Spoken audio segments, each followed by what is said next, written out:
Today is the 29th Sunday in Ordinary Time. Our Gospel text is Matthew chapter 22, verses 15 through 21. A very famous text, actually. Render to Caesar what belongs to Caesar, to God what belongs to God. It invites a reflection on authority. In this scene from Matthew's Gospel, the Pharisees and the Herodians send their disciples to entrap Jesus. It's quite an explicit intention. But they're a little bit more sneaky than an outright manifestation of what they're about. They begin with flattery. You, Jesus, are a good teacher. You tell us the truth. You don't pay deference to anybody. You're not partial. A lesser man might have fallen for it. Jesus doesn't. He takes the initiative immediately. He asserts his authority. They are trying to undermine his authority, and he fends them off very easily. You're a bunch of hypocrites, he says. Show me the coin. And he begins to teach them what they should already know.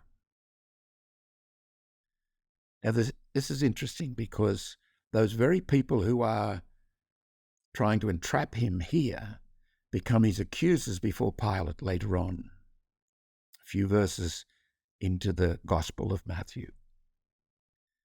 The difference is superficial, but it's worth noting. In this text from Matthew, Jesus speaks up, takes charge, says, "You're a bunch of hypocrites. Give me the coin." Before Pilate, he remains silent. Yet, it's an assertion of the same authority. His authority is not derived from societal organizations, from ideology, from intelligence, from skill. Jesus' authority comes from who he is. He is the embodiment of God's truth and God's love. His very presence, whether it's manifested in words or silence, is authoritative and demands attention. Now, think about it for a moment, the kinds of authority we're used to. And here I would use, for the sake of the reflection, authority and power as synonyms. There's the obvious sources of authority and power. Money, status. You can have power because you're a con man. There's a deeper level, however, where people work hard, gain qualifications, gain a well-earned reputation for being competent in a certain area. They're the ones we go to when we need help in that area. There's authority and power there. This is good. But there's a deeper order of power. If a society only has those other sources of power, the power of function, the power of intelligence, problem solving, it will not thrive. There needs to be a critical mass of authority derived from moral integrity. Mahatma Gandhi is a good example of this. As early as 1906, he invented the term satyagraha. Satya meaning truth, agraha meaning force. And he named his campaign, the project that he was pursuing eventually in India, as Satyagraha.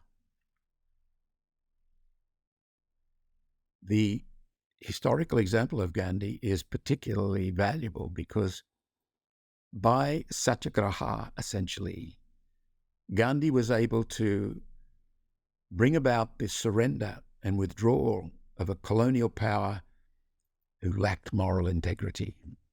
They had all the functional, all the monetary, all the political, all the ideological clout. They lacked moral integrity.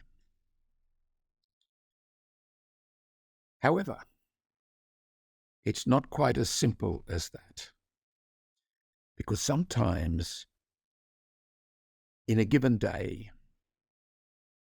the truth and love about which Gandhi spoke and on which he based his whole protest movement is defeated.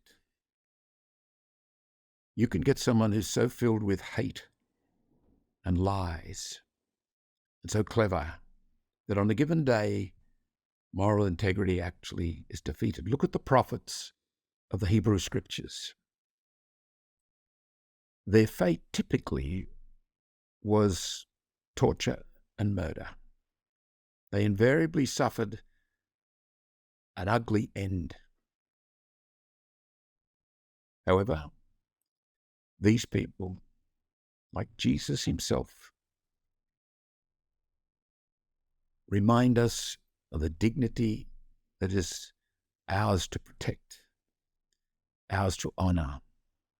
We venerate martyrs, and rightly so, because we recognize in them a defense against chaos and ultimate destruction. We need those who can stand in moral integrity, in the power and authority derived from truth and love, rather than ideologies, military force, money, cleverness, valuable as they may be at any given moment. Our authority as disciples of Jesus has to be the authority of truth and love, the authority of the church, the authority of each of us as disciples.